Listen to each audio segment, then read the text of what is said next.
बोलो भारत माता की, कांग्रेस पार्टी की, सोनिया गांधी की, मल्लिकार्जुन खड़गे की,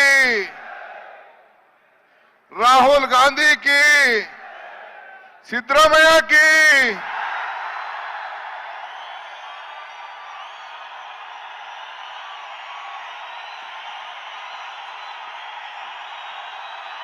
आಯ್ತು ಆಯ್ತು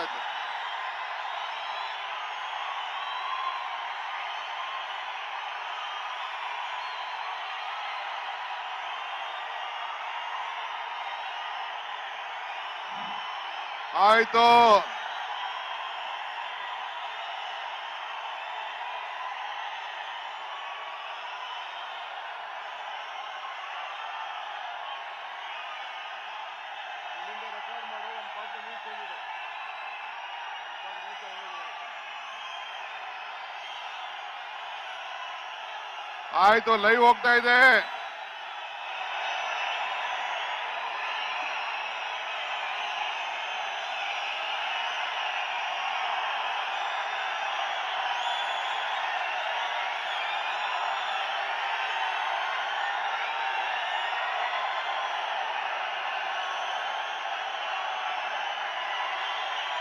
ಆಯ್ತು ಬಂದವಳೆ ವೇದಿಕೆಯಲ್ಲಿರುವಂತ ನಮ್ಮ ರಾಜ್ಯದ ಮುಖ್ಯಮಂತ್ರಿಗಳಂತ ಸಿದ್ದರಾಮಯ್ಯ ಸಾಹೇಬ್ರೆ, ನಮ್ಮ ಎಐಸಿಸಿಯ ಪ್ರಧಾನ ಕಾರ್ಯದರ್ಶಿಗಳು, ನಮ್ಮ ಸರ್ಕಾರವನ್ನ ತರಲಿಕ್ಕೆ ನಮಗೆಲ್ಲ ಮಾರ್ಗದರ್ಶನವನ್ನು ಕೊಟ್ಟಂತ ರಾಜ್ಯಸಭಾ ಸದಸ್ಯರು, ಹಿರಿಯರಾದಂತ ರಣದೀಪ್ ಸಿಂಗ್ ಸುರ್ಜಿವಾಲಾರವರೇ, ವೇದಿಕೆಯಲ್ಲಿರುವಂತ ನಮ್ಮ ಗೃಹ ಸಚಿವರೇ, ಎಲ್ಲ ಹಿರಿಯ ನನ್ನ ಮಂತ್ರಿಮಂಡಲದ ಎಲ್ಲ ನನ್ನ ಸಹೋದ್ಯೋಗಿಗಳೇ, ನಮ್ಮ ಶಾಸಕ ಮಿತ್ರರೇ, ಲೋಕಸಭಾ ಸದಸ್ಯಗಳೇ, ನಮ್ಮ ಕೆಪಿಸಿಸಿ ಎಲ್ಲ ನಮ್ಮ ಕಾರ್ಯಾಧ್ಯಕ್ಷಗಳೇ,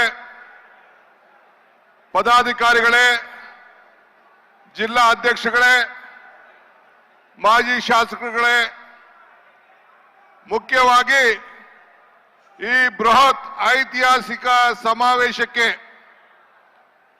ಪಾಲ್ಗೊಂಡು ಇಡೀ ದೇಶಕ್ಕೆ ಒಂದು ದೊಡ್ಡ ಸಂದೇಶವನ್ನ ಕಳಿಸ್ತಾ ಇರುತ್ತ ಎಲ್ಲ ಕಾರ್ಯಕರ್ತರೇ, ಬಂಧು ಭಗಿನಿಯರೇ, ಸೋದರ ಸೋದರಿಯರೇ ಮತ್ತು ಮಾಧ್ಯಮ ಮಿತ್ರರೇ, ಈ ದಿನ ಸ್ವಲ್ಪ ಶಾಂತಿ ಇರಬೇಕು. ನಾನೇನು ಹೇಳ್ತೀನಿ ಕೇಳಬೇಕು. ಕೆಂಗೇರಿ ಬಿಡದಿಯಿಂದ ಹೇಳ್ಕೊಂಡು ಬಂದಿದ್ದೀನಿ ಮೈಸೂರು ಗಂಟ. ಯಾರು ಗಲಾಟೆ ಮಾಡದೆ ಕೇಳೋರೆ, ಈಗೂ ಕೇಳಬೇಕು. ಈ ದಿನ ಸ್ವಲ್ಪ ತಾಳ್ಮೆಯಿಂದ ಇರೋ, ಕೈ ಮುಗಿದ್ದೀನಿ, ಸುಮ್ಮನೆ ಇರಬೇಕು. ಈ ದಿನ ಬ್ರಿಟಿಷರ ವಿರುದ್ಧ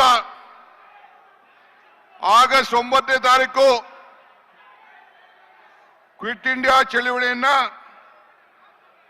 ಮಹಾತ್ಮ ಗಾಂಧೀಜಿಯವರ ನಾಯಕತ್ವದಲ್ಲಿ ನಡ್ಕೊಂಡು ಬಂತು.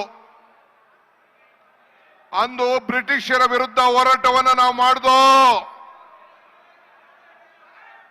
ಇದೇ 9ನೇ ತಾರೀಕು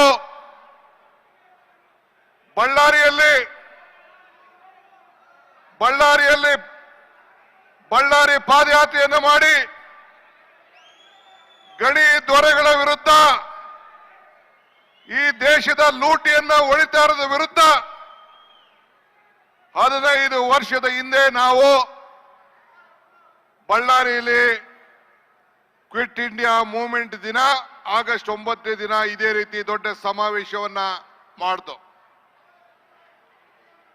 ಇವತ್ತು ನಾವು ಕಾಂಗ್ರೆಸ್ ಪಕ್ಷದ ವತಿಯಿಂದ ಅಂದು ಬ್ರಿಟಿಷರ ವಿರುದ್ಧ ಹೋರಾಟ ಮಾಡ್ದೋ, ಇಂದು NDA ಬಿಜೆಪಿ ಜನತಾದಳದ ವಿರುದ್ಧ ಇವತ್ತು ನಾವು ಹೋರಾಟವನ್ನು ಮಾಡಿ ಈ ದೇಶವನ್ನ ರಕ್ಷಣೆ ಮಾಡಲಿಕ್ಕೆ, ಸಂವಿಧಾನವನ್ನು ರಕ್ಷಣೆ ಮಾಡಲಿಕ್ಕೆ, ಈ ಬಡವರ ಕಲ್ಯಾಣವನ್ನು ಉಳಿಸಲಿಕ್ಕೆ, ನಮ್ಮ 5 ಗ್ಯಾರಂಟಿಗಳಿಂದ ಈ ಬಡವರಿಗೋಸ್ಕರ ಮಾಡಬೇಕು ಅಂತ ಹೊರಟಿರುವಂತ ಅನ್ಯಾಯದ ವಿರುದ್ಧ ಹೋರಾಟವನ್ನು ಮಾಡಲಿಕ್ಕೆ ಇವತ್ತು ಈ ಚಳವಳಿಯನ್ನ ನಾವು ಪ್ರಾರಂಭವನ್ನು ನಾವು ಮಾಡಿದ್ದೇವೆ. ಹುಡುಗ್ರ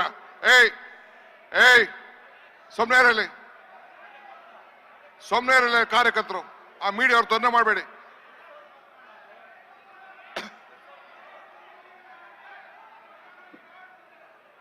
ಮೀಡಿಯಾಗೆ ತೊಂದರೆ ಮಾಡಬೇಡ, ಸುಮ್ನೆ ಇರಯ್ಯ. ಅವ್ರು ಹೊರಗಡೆ ಕಳ್ಸ್ತಾ ಇದ್ದಾರೆ, ನೀನ್ ಕೈ ಮುಗಿದೀನಿ, ಸುಮ್ನೆ ಇರೋ, ನೀನ್ ಕೈ ಮುಗಿತೀನಿ. ಪಾಪ ಅವರೆಲ್ಲ ಹೊರಗಡೆ ದೇಶಕ್ಕೆ ಕಳಿಸ್ತಾ ಇದ್ದಾರೆ, ಸುಮ್ನೆ ಇರು. ಒಂದು ಈ ಸಂದರ್ಭದಲ್ಲಿಗೆ ಬಯಸ್ತಾ ಇದ್ದೇನೆ, ಈ ಪಾದಯಾತ್ರೆ ಜನತಾದಳದವರು ಬಿಜೆಪಿಯವರು ಸೇರಿ ಮಾಡ್ತಾ ಇದ್ದಾರೆ. ಪಾದಯಾತ್ರೆ ಅಲ್ಲ ಇದು. ಅವರ ಏನು ಈ ಒಂದು ಪಾದಯಾತ್ರೆ ಮಾಡ್ತಾ ಇದ್ದಾರೆ, ಪಾಪ ವಿಮೋಚನೆ ಯಾತ್ರೆಯನ್ನ ಇವತ್ತು ಮಾಡ್ತಾ ಇದ್ದಾರೆ. ಅದು ನಮ್ಮದು ಅಧರ್ಮಿಗಳ ವಿರುದ್ಧ ಧರ್ಮ ಯುದ್ಧ, ನಮ್ಮದು ಅನ್ಯಾಯದ ವಿರುದ್ಧ ನ್ಯಾಯ ಯುದ್ಧ, ನಮ್ಮದು ಅಸತ್ಯದ ವಿರುದ್ಧ ಸತ್ಯ ಯುದ್ಧ. ಅದನ್ನ ಮಾಡಲಿಕ್ಕೆ ಇವತ್ತು ನಾವೆಲ್ಲ ಇಲ್ಲಿ ಸೇರಿದ್ದೇವೆ. ಈ ದೇಶಕ್ಕೆ ಕಾಂಗ್ರೆಸ್ ಪಕ್ಷ ಒಂದು ದೊಡ್ಡ ಇತಿಹಾಸ ಇದೆ. ಬ್ರಿಟಿಷರ ವಿರುದ್ಧ ಹೋರಾಟವನ್ನು ಮಾಡಿ ನಿಮಗೆ ಸಂವಿಧಾನವನ್ನು ತಂದುಕೊಟ್ಟು, ಈ ದೇಶಕ್ಕೆ ಸ್ವಾತಂತ್ರ್ಯವನ್ನು ತಂದುಕೊಟ್ಟು, ಎಲ್ಲ ವರ್ಗದ ಜನರಿಗೆ ರಕ್ಷಣೆಯನ್ನು ಕೊಟ್ಕೊಂಡು ನಾವು ಬರ್ತಾ ಇದ್ದೇವೆ. ನಾನು ಯಾವಾಗಲೂ ಒಂದು ಮಾತು ಹೇಳ್ತಾ ಇರ್ತೇನೆ, ಕಾಂಗ್ರೆಸ್ ಶಕ್ತಿ ಈ ದೇಶದ ಶಕ್ತಿ, ಕಾಂಗ್ರೆಸ್ ಇತಿಹಾಸ ಈ ದೇಶದ ಇತಿಹಾಸ. ಕಾಂಗ್ರೆಸ್ ಅಧಿಕಾರಕ್ಕೆ ಬಂದ್ರೆ ಎಲ್ಲ ವರ್ಗದ ಜನರ ಅಧಿಕಾರಕ್ಕೆ ಬಂದಂಗೆ ಅಂತ ಹೇಳಿ ಇವತ್ತು ಈ ಒಂದು ಜನ ಆಂದೋಲನ ಕಾರ್ಯಕ್ರಮ ಈ ರಾಜ್ಯದ ನಮ್ಮ ಜನತೆಯ ರಕ್ಷಣೆಗೋಸ್ಕರ, ನಮ್ಮ ಸಂವಿಧಾನದ ರಕ್ಷಣೆಗೋಸ್ಕರ ಬಿಜೆಪಿ ಜನತಾದಳದವರು ಏನು ನಾವು ಅಧಿಕಾರಕ್ಕೆ ಬಂದಿದ್ದೇವೆ, 136 ಸೀಟು ಸಿದ್ದರಾಮಯ್ಯನವರ ನಾಯಕತ್ವದಲ್ಲಿ DK ಶಿವಕುಮಾರ್ ಅಧ್ಯಕ್ಷತೆಯಲ್ಲಿ ಏನು ಬಂದಿದೆ, ಈ ಸರ್ಕಾರವನ್ನ 10 ತಿಂಗಳಲ್ಲಿ ತೆಗೆದುಹಾಕ್ತೀವಿ ಅಂತ ಹೇಳಿ ಏನು ಒಂದು ಹೋರಾಟ, ಒಂದು ಹುನ್ನಾರ ನಡೀತಾ ಇದೆ. ಈ ಬಡವರಿಗೋಸ್ಕರ ನಾವೇನು ರಕ್ಷಣೆಯನ್ನು ಕೊಟ್ಟು, ಈ 5 ಗ್ಯಾರಂಟಿಗಳನ್ನು ಕೊಟ್ಟು ನಿಮ್ಮ ಬದುಕನ್ನ ನಾವು ಬದಲಾವಣೆಯನ್ನು ಮಾಡ್ತಾ ಇದ್ದೇವೆ. ಇದನ್ನ ನಾವು ರಕ್ಷಣೆ ಮಾಡಲಿಕ್ಕೆ ಈ ಒಂದು ಹೋರಾಟವನ್ನು ಇವತ್ತು ನಾವು ಹಮ್ಮಿಕೊಂಡಿದ್ದೇವೆ. ನಿಮ್ಗೆಲ್ಲ ಸಂದೇಶವನ್ನು ಕೊಡ್ಲಿಕ್ಕೆ ನಾವು ಮಾಡಿದ್ದೇವೆ. Mister Kumaraswamy, mister Ashoka, mister Vijendra, ನೀವು 170, 180 ಜನ ಶಾಸಕರುಗಳನ್ನ ಹಿಂದೆ ಕರ್ಕೊಂಡು ಆಪರೇಷನ್ ಲೋಟಸ್ ಮಾಡಿ ಅನೇಕ ಸರ್ಕಾರಗಳನ್ನ ತೆಗೆದುಹಾಕಿದ್ರಿ. ಕುಮಾರಸ್ವಾಮಿ, ನಿನ್ನ ಮುಖಂಡತ್ವದಲ್ಲಿ 19 ಸೀಟ್ ಮಾತ್ರ ಗೆಲ್ತು. ಈ DK ಶಿವಕುಮಾರ್ ಮುಖಂಡತ್ವದಲ್ಲಿ ಅಧ್ಯಕ್ಷತೆಯಲ್ಲಿ 136 ಸೀಟ್ ಗೆದ್ದಿದೆ. ಈ ಬ್ರಿಟಿಷ್ ಅವರು 200 ವರ್ಷ ಆಳಿದ್ರು ಕೂಡ ಈ ಕಾಂಗ್ರೆಸ್ ತೆಗೆದಾಕಕ್ಕಾಗ್ಲಿಲ್ಲ. ನಿನ್ನ 19 ಸೀಟು ಈ ಬಡ ಜನತೆಯ ಶಕ್ತಿ, ಈ ಕಾಂಗ್ರೆಸ್ ಶಕ್ತಿ. ಇದನ್ನ ನಿನ್ನ ಕೈಲಿ ಇನ್ನ 2 ಜನ್ಮ ತಾಳಿದ್ರು ಕೂಡ ನೀನು ಬಿಜೆಪಿಯವರು ಸೇರ್ಕೊಂಡು ಏನೇ ಕುತಂತ್ರ ಮಾಡಿದ್ರು ನಿನ್ನ ಕೈಲಿ ಮಾಡ್ಲಿಕ್ಕೆ ಸಾಧ್ಯ ಇಲ್ಲ. ಇವತ್ತು ಸಿದ್ದರಾಮಯ್ಯನವರ ರಾಜೀನಾಮೆ ಬೇಕಾ ನಿನಗೆ? ಏ ವಿಜೇಂದ್ರ, ಅಶೋಕ, ನಿನಗೆ ರಾಜೀನಾಮೆ ಬೇಕಾ? ಕಲ್ಲು ಬಂಡೆ ಅಂತ ಹೇಳಿ ಮಾಧ್ಯಮದವ್ರು ಹೇಳಿದ್ರು. ಕಲ್ಲು ಪ್ರಕೃತಿ, ಕಡದರೆ ಆಕೃತಿ, ಪೂಜಿಸಿದ ಸಂಸ್ಕೃತಿ. ಈ ಬಂಡೆ ಸಿದ್ದರಾಮಯ್ಯನ ಜೊತೆ ಇದೆ. ಈ ಮಾತನ್ನ ಈ ಸಂದರ್ಭದಲ್ಲಿ ಹೇಳಲಿಕ್ಕೆ ನಾನು ಬಯಸ್ತಾ ಇದ್ದೇನೆ. ಈ ಬಂಡೆ ಜೊತೆ 136 ಜನ ಶಾಸಕರಿದ್ದಾರೆ. 1,80,00,000 ಜನ ಮತದಾರರು ಏನು ಮತವನ್ನ ಕೊಟ್ಟಿದ್ದಾರೆ. ಆ ಮತದಾರರು ಸಿದ್ದರಾಮಯ್ಯನ ಜೊತೆ ಇದೆ. ಇದನ್ನ ತಾವು ಗಮನದಲ್ಲಿ ಇಟ್ಕೊಳ್ಬೇಕು. ಆದ್ರಿಂದ ನಿನ್ ಕೈಲಿ ಏನು ಮಾಡ್ಲಿಕ್ಕೆ ಆಗುದಿಲ್ಲ. ಇತಿಹಾಸ ಗೊತ್ತಿದ್ಯಾ? ಬಾಬಾ ಸಾಹೇಬ್ ಅಂಬೇಡ್ಕರ್ ಹೇಳ್ತಾರೆ, ಇತಿಹಾಸ ಮರ್ತವನು ಇತಿಹಾಸ ಸೃಷ್ಟಿ ಮಾಡ್ಲಿಕ್ಕೆ ಸಾಧ್ಯ ಇಲ್ಲ ಅಂತ ಹೇಳಿ. ಇಂದಿರಾ ಗಾಂಧಿ ಅವರು ಹೇಳ್ತಾ ಇದ್ದಾರೆ, ಅವಕಾಶ ನಿನಗೆ ಸಿಕ್ಕುದಿಲ್ಲ, ಅವಕಾಶನ ನೀನೇ ಹುಡ್ಕೊಂಡು ಹೋಗ್ಬೇಕು ಅಂತ ಹೇಳಿ ಇಂದಿರಾ ಗಾಂಧಿ ಅವರು ಹೇಳಿದ್ದಾರೆ. ಹಂಗೆ ನಮ್ಗೆ ಈ ನಿನ್ನ ಪಾಪದ ಯಾತ್ರೆಯನ್ನ, ಪಾಪ ವಿಮೋಚನೆ ಯಾತ್ರೆಯನ್ನ ಮಾಡಿ ನಿಮ್ಗೆಲ್ಲ ಶಕ್ತಿ ತುಂಬುವಂತ ಕೆಲಸನ ಬಿಜೆಪಿಯವರು, ಜನತಾದಳವರು ಮಾಡಿಕೊಟ್ರು. ಅದಕ್ಕೆ ಅವ್ರಿಗೊಂದು ಕೋಟಿ ನಮಸ್ಕಾರ ಹೇಳಲಿಕ್ಕೆ ನಾನು ಬಯಸ್ತಾ ಇದ್ದೇನೆ. ಇವತ್ತು ನೀವು ಏನಾರು ಈಗ ಹಿಂದೆ ಸ್ವಾತಂತ್ರ್ಯ ಹೋರಾಟಕ್ಕೋಸ್ಕರ ದಂಡಿ ಯಾತ್ರೆ ನಡೀತು ಕಾಂಗ್ರೆಸ್.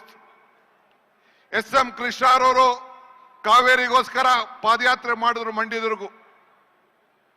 ರಾಹುಲ್ ಗಾಂಧಿ ಅವರು ಈ ದೇಶದ ಐಕ್ಯತೆಗೋಸ್ಕರ, ಈ ದೇಶದ ಸಮಗ್ರತೆಗೋಸ್ಕರ, ಈ ಬಡವರಿಗೋಸ್ಕರ, ಬೆಲೆ ಏರಿಕೆಗೋಸ್ಕರ, ಯುವಕರಿಗೋಸ್ಕರ, ಭಾರತವನ್ನ ಒಂದು ಮಾಡ್ಲಿಕ್ಕೋಸ್ಕರ ಕಾಶ್ಮೀರ್, ಕನ್ಯಾಕುಮಾರಿಯಿಂದ ಕಾಶ್ಮೀರವರೆಗೂ ನಡೆದಿದ್ರು.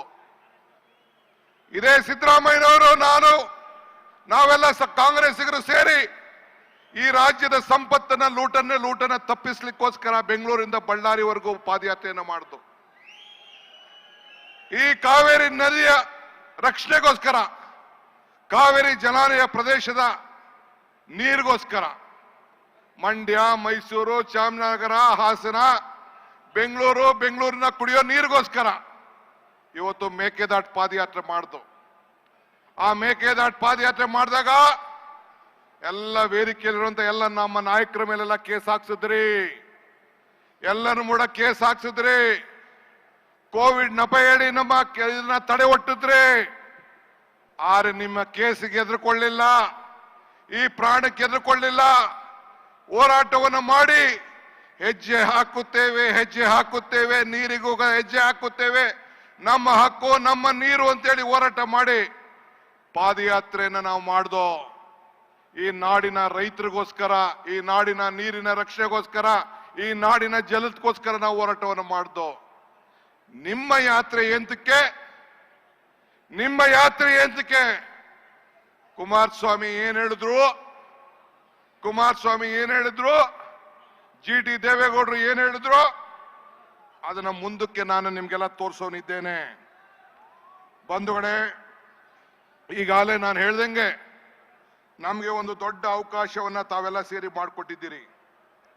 2023ರಲ್ಲಿ ನಮ್ಗೆ ಕಾಂಗ್ರೆಸ್ ಪಕ್ಷಕ್ಕೆ 43% ಮತವನ್ನ ಕೊಟ್ಟಿದ್ದೀರಿ. ಜನತಾದಳಕ್ಕೆ 9% ಮತವನ್ನ ಕೊಟ್ಟಿದ್ದೀರಿ. ಲೋಕಸಭೆಯಲ್ಲಿ 45% ಕೊಟ್ಟಿದ್ದೀರಿ. ಜನತಾದಳಕ್ಕೆ 5%. ಬಿಜೆಪಿ 1 ಸೀಟ್ ಇದ್ದೋ ನಾವು, ಈಗ ಬಿಜೆಪಿ 17 ಸೀಟ್ ಆಗಿದೆ. ಅವ್ರು 2 ಸೀಟ್ ಗೆದ್ದಿದ್ದಾರೆ. ನಾವು ಒಪ್ತೇವೆ, ಜನಪ್ರತಿನಿಧಿಗಳು ಪ್ರಜಾಪ್ರಭುತ್ವದ ವ್ಯವಸ್ಥೆಯಲ್ಲಿ ಏನು ತೀರ್ಪನ್ನು ಕೊಟ್ಟಿದ್ದಾರೆ ಅದನ್ನು ಒಪ್ತೇವೆ. ಆದರೆ ನಾವು ಏನಾರು ನೀವು 10 ತಿಂಗಳಲ್ಲಿ ಈ ಸರ್ಕಾರ ಹಳ್ಳಾಡ್ತೀನಿ ಅಂತ ಏನು ಭ್ರಮೆಯಲ್ಲಿದ್ದೀರಲ್ಲ, ಇದು ಸಾಧ್ಯ ಇಲ್ಲ ಅನ್ನೋದು ಕೂಡ ತಾವೆಲ್ಲ ಗಮನದಲ್ಲಿಟ್ಕೊಳ್ಬೇಕು. 10 ವರ್ಷ ಅಲ್ಲ, 10 ತಿಂಗಳಲ್ಲ, ಇನ್ನು 10 ವರ್ಷ ಆದ್ರೂ ಕೂಡ ಈ ಸರ್ಕಾರನ ಮುಟ್ಲಿಕ್ಕೆ ಸಾಧ್ಯ ಇಲ್ಲ. 10 ವರ್ಷ ಆದ್ರೂ ಸಾಧ್ಯ ಇಲ್ಲ. ಇದು ಗಮನದಲ್ಲಿ ಇಟ್ಕೊಳ್ಬೇಕು. ಇವತ್ತು ಬಂಧುಗಳೇ, ನಾನು ಹೇಳೋದಿಷ್ಟೇ. ಇವತ್ತು ಒಂದು ಮೂಢ ಹಗರಣದ ಗಮನದಲ್ಲಿ ಇಟ್ಕೊಂಡು ಮುಖ್ಯಮಂತ್ರಿ ರಾಜೀನಾಮೆ ಕೊಡಬೇಕು ಅಂತ ಹೇಳಿ ಬಂದಿದ್ದೀರಿ. ಏನ್ ಮೂಢ ಹಗರಣ ಏನ್ ನಡೆದಿದೆ? ನಾವೆಲ್ಲ ಮಾನವೀಯರು. ಇವತ್ತು ಪಾರ್ವತಿ ಸಿದ್ದರಾಮಯ್ಯನವರ ಧರ್ಮಪತ್ನಿ, ಆ ಹೆಣ್ಣು ಮಗಳಿಗೆ ಅವ್ರ ಅಣ್ಣ ಒಂದು ಜಮೀನನ್ನ ಖರೀದಿ ಮಾಡಿಬಿಟ್ಟು ಅರ್ಶನ ಕುಂಕುಮಕ್ಕೋಸ್ಕರ ಹೆಣ್ಮಕ್ಳಿಗೆ ಒಂದು 3 ಎಕರೆ ಜಮೀನನ್ನ ಕೊಡ್ತಾರೆ. ಬರೀ 3 ಎಕರೆ ಜಮೀನನ್ನ ಕೊಡ್ತಾರೆ. ಮೂಡಾರವರು ಅಕ್ರಮವಾಗಿ ಆ ಜಮೀನನ್ನ ಒತ್ತಾಯಿಸ್ಕೊಳ್ತಾರೆ. ನೀವು ನಿಮ್ಮ ಮನೆ ಹೆಣ್ಮಕ್ಳಿಗೆ, ನಿಮ್ಮ ತಂಗಿದೀರ್ಗೆ, ನಿಮ್ಮ ಅಕ್ಕದಿರ್ಗೆ ಏನೋ ದುಡ್ಡು, ಚಿನ್ನನೋ, ಕಾಸೋ, ಜಮೀನೋ ಕೊಡ್ತೀರಿ. ತನ್ನ ಕುಟುಂಬವನ್ನ ರಕ್ಷಣೆ ಮಾಡ್ಕೊಳ್ಳಿಕ್ಕೆ ಆ ತಾಯಿ ಕಾಪಾಡಿಕೊಂಡು ಕುಡ್ಕೆಯಲ್ಲಿ, ಮಡಕೆಯಲ್ಲಿ, ಬ್ಯಾಂಕಲ್ಲಿ ಇಟ್ಕೊಂಡು ಆ ಮಕ್ಕಳನ್ನ ರಕ್ಷಣೆ ಮಾಡ್ಕೊಳ್ಳಿಕ್ಕೆ ಇರೋದು ನಮ್ಮ ಭಾರತೀಯ ಸಂಸ್ಕೃತಿ, ಅದು ನಮ್ಮ ಧರ್ಮ. ಅದಕ್ಕೆ ಹೆಣ್ಣುಮಗಳು ಆ ಜಮೀನನ್ನ ಇಟ್ಕೊಂಡು ಕಾಪಾಡಿಕೊಂಡು ಬಂದಿರ್ತಾಳೆ. ಪಾಪ ಸಿದ್ದರಾಮಯ್ಯನವರು ಬೆಂಗಳೂರಿನಲ್ಲಿ ರಾಜಕಾರಣ ಮಾಡ್ತಾ ಇದ್ದಾರೆ. ರಾಜ್ಯದ ಉದ್ದಗಲೂ ಕೂಡ ಹೋರಾಟ ಮಾಡ್ತಾ ಇದ್ದಾರೆ. ಆಮೇಲೆ ಅವ್ರಿಗೆ ಗೊತ್ತಾಗ್ತದೆ, ನನ್ನ ಧರ್ಮ ಪತ್ನಿಗೆ ಅವ್ರ ಅಣ್ಣ ಒಂದು 3 ಎಕರೆ ಜಮೀನನ್ನು ಕೊಟ್ಟಿದ್ದಾರೆ ಅಂತೇಳಿ. 3 ಎಕರೆ ಜಮೀನನ್ನು ಕೊಟ್ಟಿದ್ದಾರೆ. ಸರ್ಕಾರದವರು ಒತ್ತುವರಿ ಮಾಡ್ಕೊಂಡಿದ್ದಾರೆ. ಅಕ್ವಿಷನ್ ಮಾಡ್ಕೊಂಡಿಲ್ಲ. ಸರ್ಕಾರದವರು ಅಕ್ವಿಷನ್ ಮಾಡ್ಕೊಂಡಿಲ್ಲ. ಡಿನೋಟಿಫಿಕೇಶನ್ ಆಗಿದ್ದಂತ ಜಮೀನನ್ನ ಸರ್ಕಾರದವರು ಈತ ಖರೀದಿ ಮಾಡಿಕೊಂಡು ಆ ಅಕ್ಕಂಗೋ ತಂಗಿಗೋ ಜಮೀನನ್ನ ಕೊಟ್ಟಿದ್ದಾರೆ. ಆ ಜಮೀನನ್ನ ಕೊಟ್ಟದ್ದನ್ನ ಸರ್ಕಾರಕ್ಕೆ ಹೋಗಿ ನನ್ನ ಜಮೀನನ್ನ ನನಗೆ ಕೊಡಿ ವಾಪಸ್ಸು ಅಂತ ಕೇಳ್ಕೊಳ್ತಾ ಇದ್ದಾರೆ.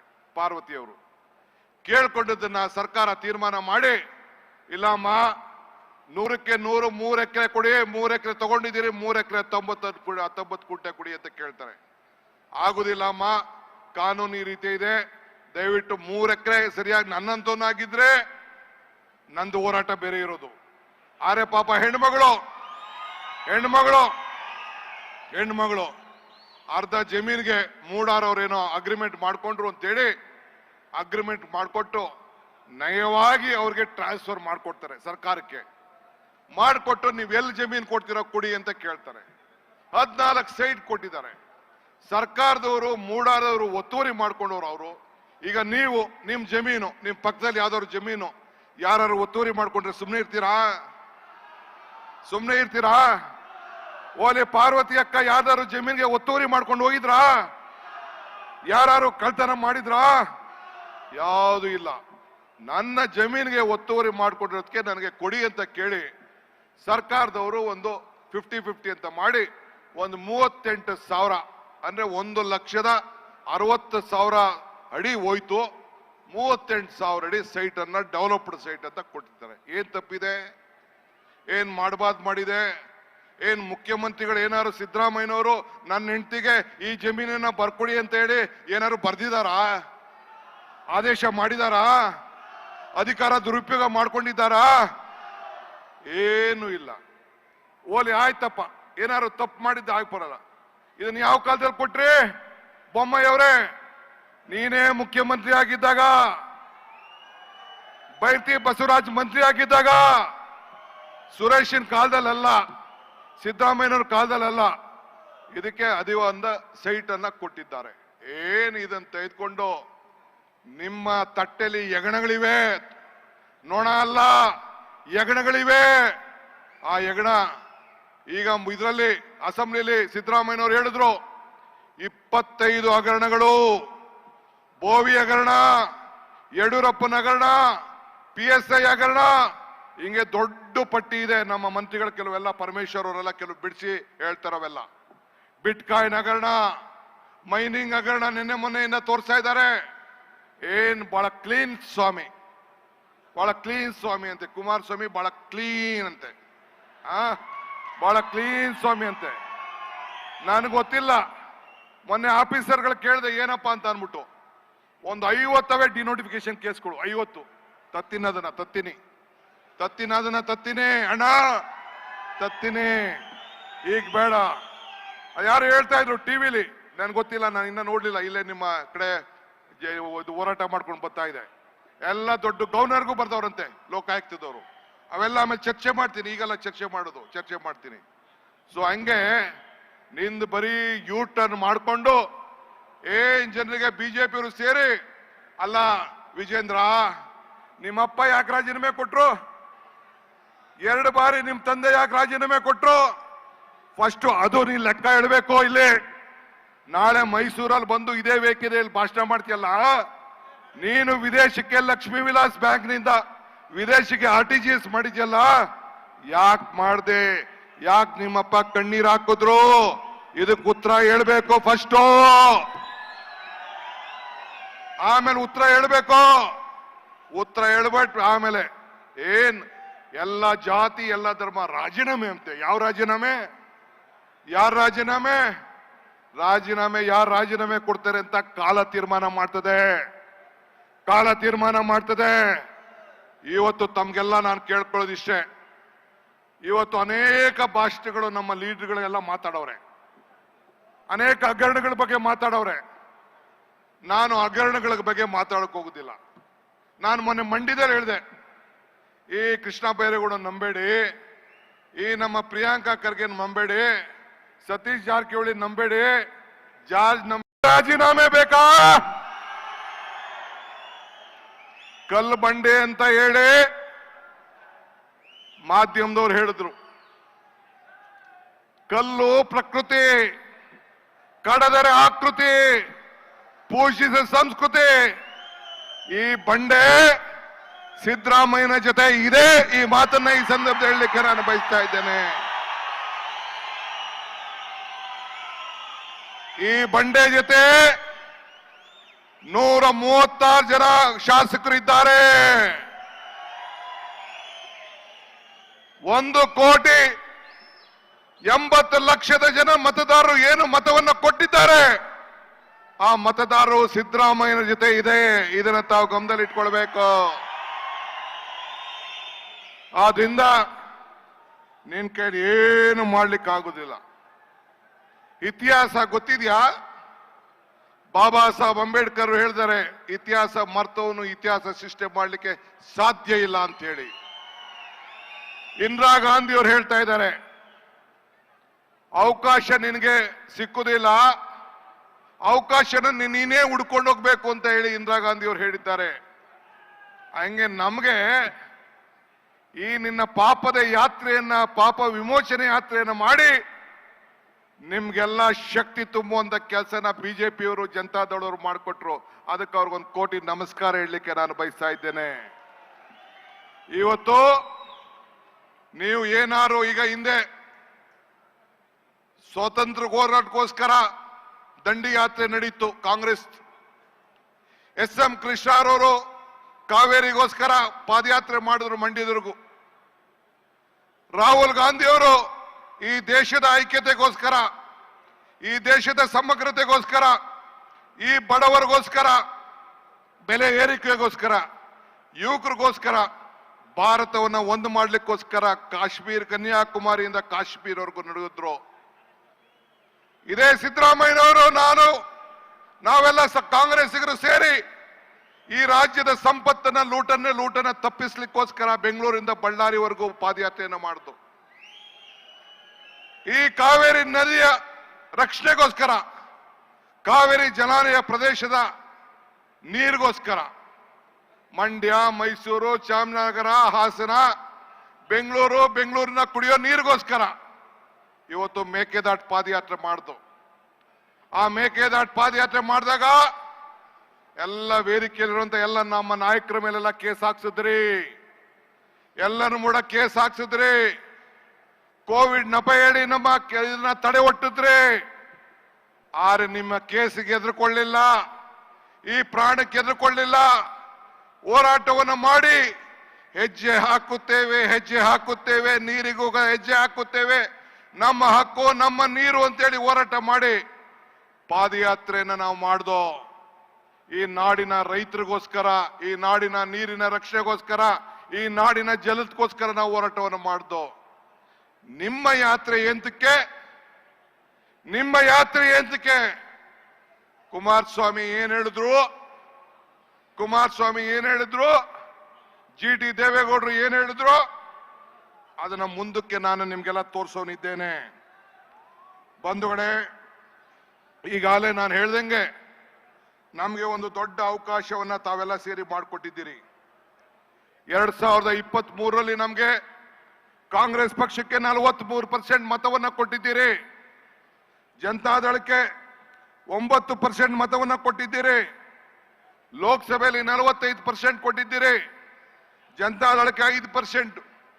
ಬಿಜೆಪಿ 1 ಸೀಟ್ ಇದ್ದೋ ನಾವು, ಈಗ ಬಿಜೆಪಿ 17 ಸೀಟ್ ಆಗಿದೆ. ಅವ್ರು 2 ಸೀಟ್ ಗೆದ್ದಿದ್ದಾರೆ. ನಾವು ಒಪ್ತೇವೆ, ಜನಪ್ರತಿನಿಧಿಗಳು ಪ್ರಜಾಪ್ರಭುತ್ವದ ವ್ಯವಸ್ಥೆಯಲ್ಲಿ ಏನು ತೀರ್ಪನ್ನು ಕೊಟ್ಟಿದ್ದಾರೆ ಅದನ್ನು ಒಪ್ತೇವೆ. ಆದರೆ ನಾವು ಏನಾರು ನೀವು 10 ತಿಂಗಳಲ್ಲಿ ಈ ಸರ್ಕಾರ ಹಳ್ಳಾಡ್ತೀನಿ ಅಂತ ಏನು ಭ್ರಮೆಯಲ್ಲಿದ್ದೀರಲ್ಲ, ಇದು ಸಾಧ್ಯ ಇಲ್ಲ ಅನ್ನೋದು ಕೂಡ ತಾವೆಲ್ಲ ಗಮನದಲ್ಲಿಟ್ಕೊಳ್ಬೇಕು. 10 ವರ್ಷ ಅಲ್ಲ, 10 ತಿಂಗಳಲ್ಲ, ಇನ್ನು 10 ವರ್ಷ ಆದ್ರೂ ಕೂಡ ಈ ಸರ್ಕಾರನ ಮುಟ್ಲಿಕ್ಕೆ ಸಾಧ್ಯ ಇಲ್ಲ. 10 ವರ್ಷ ಆದ್ರೂ ಸಾಧ್ಯ ಇಲ್ಲ. ಇದು ಗಮನದಲ್ಲಿಟ್ಕೊಳ್ಬೇಕು. ಇವತ್ತು ಬಂಧುಗಳೇ, ನಾನು ಹೇಳೋದಿಷ್ಟೇ. ಇವತ್ತು ಒಂದು ಮೂಢ ಹಗರಣದ ಗಮನದಲ್ಲಿಟ್ಕೊಂಡು ಮುಖ್ಯಮಂತ್ರಿ ರಾಜೀನಾಮೆ ಕೊಡಬೇಕು ಅಂತ ಹೇಳಿ ಬಂದಿದ್ದೀರಿ. ಏನ್ ಮೂಢ ಹಗರಣ, ಏನ್ ನಡೆದಿದೆ? ನಾವೆಲ್ಲ ಮಾನವೀಯರು. ಇವತ್ತು ಪಾರ್ವತಿ ಸಿದ್ದರಾಮಯ್ಯನವರ ಧರ್ಮಪತ್ನಿ, ಆ ಹೆಣ್ಣುಮಗಳಿಗೆ ಅವ್ರ ಅಣ್ಣ ಒಂದು ಜಮೀನನ್ನ ಖರೀದಿ ಮಾಡಿಬಿಟ್ಟು ಅರ್ಶನ ಕುಂಕುಮಕ್ಕೋಸ್ಕರ ಹೆಣ್ಮಕ್ಳಿಗೆ ಒಂದು 3 ಎಕರೆ ಜಮೀನನ್ನ ಕೊಡ್ತಾರೆ.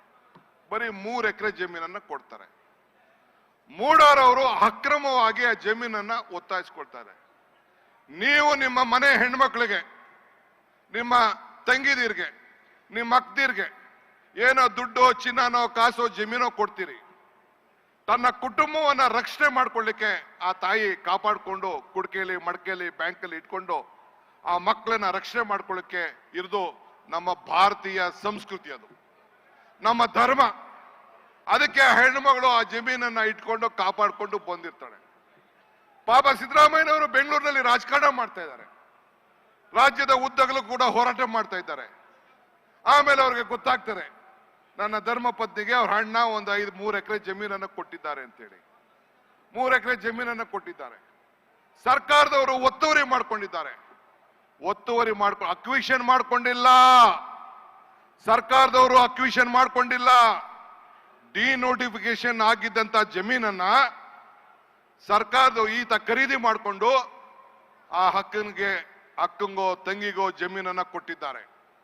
ಆ ಜಮೀನನ್ನ ಕೊಟ್ಟದ್ದನ್ನ ಸರ್ಕಾರಕ್ಕೆ ಹೋಗಿ ನನ್ನ ಜಮೀನನ್ನ ನನಗೆ ಕೊಡಿ ವಾಪಸ್ಸು ಅಂತ ಕೇಳ್ಕೊಳ್ತಾ ಇದ್ದಾರೆ. ಪಾರ್ವತಿಯವರು ಕೇಳ್ಕೊಂಡದನ್ನ ಸರ್ಕಾರ ತೀರ್ಮಾನ ಮಾಡಿ, ಇಲ್ಲಮ್ಮ 100ಕ್ಕೆ 100 3 ಎಕರೆ ಕೊಡಿ, 3 ಎಕರೆ ತಗೊಂಡಿದ್ದೀರಿ, 3 ಎಕರೆ 19 ಕುಂಟೆ ಕೊಡಿ ಅಂತ ಕೇಳ್ತಾರೆ. ಆಗುದಿಲ್ಲ ಅಮ್ಮ, ಕಾನೂನು ಈ ರೀತಿ ಇದೆ, ದಯವಿಟ್ಟು 3 ಎಕರೆ ಸರಿಯಾಗಿ ನನ್ನಂತವನಾಗಿದ್ರೆ ನಂದು ಹೋರಾಟ ಬೇರೆ ಇರೋದು. ಆದ್ರೆ ಪಾಪ ಹೆಣ್ಮಗಳು ಅರ್ಧ ಜಮೀನಿಗೆ